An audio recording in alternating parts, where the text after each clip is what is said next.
ദൈവത്തിൻ്റെ മഹത്വം. ക്രിസ്തുവിൽ എൻ്റെ സ്നേഹമൊന്നും.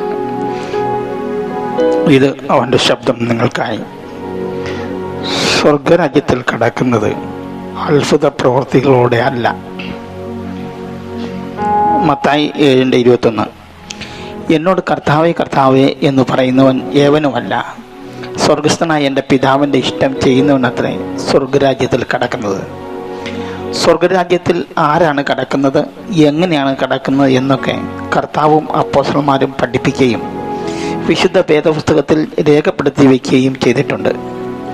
അതിനെതിരായി വൈരിയായ സാത്താൻ ഭ്രമിപ്പിക്കുമെന്നും കർത്താവും അപ്പോസ്തലന്മാരും പഠിപ്പിച്ചിട്ട് രേഖപ്പെടുത്തിയിട്ടുമുണ്ട്.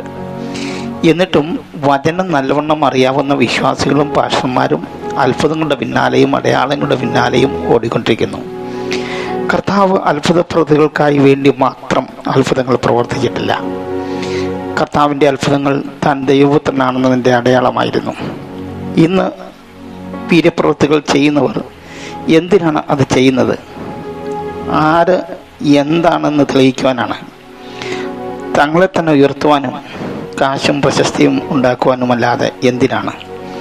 നമ്മൾ വായിച്ച ദൈവവചനത്തിൻ്റെ തുടർന്നുള്ള വചനങ്ങൾ പറയുന്നത് സൗഖ്യമായവരെന്നല്ല, സൗഖ്യമാക്കിയവൻ പോലും സ്വർഗത്തിൽ കടക്കയില്ല എന്നാണ്.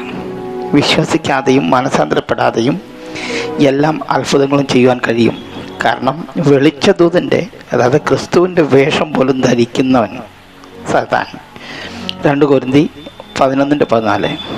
ആളുകളെ തെറ്റിച്ച് നരകത്തിൽ തള്ളിയിടുവാൻ അടയാളങ്ങൾ ചെയ്യും, അതിലും വലുതും അവൻ ചെയ്യും. അതുകൊണ്ടാണ് യേശു അവരെ അധർമ്മ പ്രവർത്തിക്കുന്നവരെ എന്ന് വിളിക്കുന്നത്. തെറ്റിപ്പോകരുത്, ഭ്രമിക്കരുത്. ദൈവം ധാരാളം അനുഗ്രഹിക്കട്ടെ. കർത്താവ് പറഞ്ഞത്, എൻ്റെ വചനം കേട്ട് എൻ്റെ പിതാവിൻ്റെ ഇഷ്ടം ചെയ്യുന്നവരാണ് സ്വർഗരാജ്യത്തിൽ പ്രവേശിക്കുന്നത്. അങ്ങനെ പ്രവേശിക്കുവാൻ ദൈവം നമ്മളെ സഹായിക്കട്ടെ. ആമേൻ.